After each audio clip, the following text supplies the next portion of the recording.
Women's premier league 2026 eliminator సమయం వచ్చేసింది. ఒకవైపు వరుసగా 3 సార్లు ఫైనల్ చేరిన టైటిల్ గెలవలేకపోయిన ఢిల్లీ క్యాపిటల్స్, మరోవైపు గత సీజన్ల వైఫల్యాల నుంచి గుణపాఠాలు నేర్చుకుని సరికొత్త జోష్తో దూసుకొస్తున్న గుజరాత్ జైంట్స్. ఈ సీజన్ గ్రూప్ స్టేజ్లో ఢిల్లీని 2 సార్లు ఓడించిన గుజరాత్ హ్యాట్రిక్ కొట్టి ఫైనల్కి వెళ్తుందా, లేక ముగింపు ముఖ్యమని నమ్మే ఢిల్లీ ప్రతీకారం తీర్చుకుంటుందా? ఈ బిగ్ ఫైట్ అనాలిసిస్ ఇప్పుడు చూద్దాం. మన ఛానల్ ఇంకా సబ్స్క్రైబ్ చేసుకోకపోతే సబ్స్క్రైబ్ చేసుకోండి. ఈ వీడియోని చివరి వరకు చూడండి. ఈసారి గుజరాత్ జైంట్స్ స్ట్రాటజీ పూర్తిగా మారింది. ముఖ్యంగా టాస్ గెలిచి బ్యాటింగ్ ఎంచుకోవడం వారి సక్సెస్ మంత్రమైంది.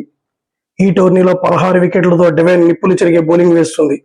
అమీలా కేర్ రికార్డును బ్రేక్ చేయడానికి ఆమె కేవలం 3 వికెట్ల దూరంలో ఉంది.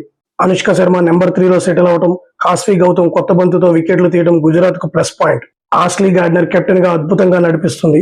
మాకు ఒక క్లారిటీ ఉందని కోచ్ క్లింగర్ చెప్పినట్లుగా వారు చాలా కాన్ఫిడెంట్ గా కనిపిస్తున్నారు. ఇక ఢిల్లీ క్యాపిటల్స్ ప్రయాణం ఈసారి రోలర్ కోస్టర్ లా సాగింది.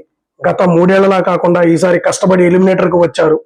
షఫాలీ వర్మ మరియు లీజోలీ పవర్ ప్లేలో చెలరేగితే ఢిల్లీని ఆపడం కష్టం. అయితే డివైన్ బౌలింగ్ లో లీజోలీకి బ్యాడ్ రికార్డు ఉంది. డివైన్ బౌలింగ్ లో లీజోలీ 11 సార్లు అవుట్ అయింది. ఇది గమనించాల్సిన విషయం. శ్రీచరణి ఫీల్డింగ్ లో కొంచెం తడబడుతున్న బంతితో మాత్రం 14 వికెట్లు తీసి ప్రత్యర్థులను వణికిస్తుంది. జోమియో రోడ్రిక్ స్పిన్ ఆడే విధానం ఈ మ్యాచ్ లో కీలకం కానుంది. వడోదర పిచ్చిపై ఇప్పుడు రన్స్ వస్తున్నాయి. క్యూరేటర్లు బ్యాటింగ్ అనుకూలమైన ట్రాక్ సిద్ధం చేస్తున్నారు. గుజరాత్ బ్యాటింగ్ ఫస్ట్ చేస్తే 5-1 రికార్డు ఉంది. ఢిల్లీకి చేజింగ్ లో 4-0 రికార్డు ఉంది. అంటే టాస్ గెలిచిన జట్టు తమకు నచ్చినట్లు చేసే ఛాన్స్ ఉంది. గత మ్యాచ్ లో వేర్హోమ్ ఆల్రౌండ్ షోతో ముంబైని ఓడించింది. మిడిల్ ఓవర్ లో ఆమె స్పిన్ ను జోమియో ఎలా ఎదుర్కొంటుందో చూడాలి. కోచ్ జనార్దన్ భాటి అన్నట్లు లీగ్ స్టేజ్ లో డామినేట్ చేయడం ముఖ్యం కాదు, ఇలాంటి క్రూషియల్ మ్యాచ్ లో గెలవడమే ముఖ్యం.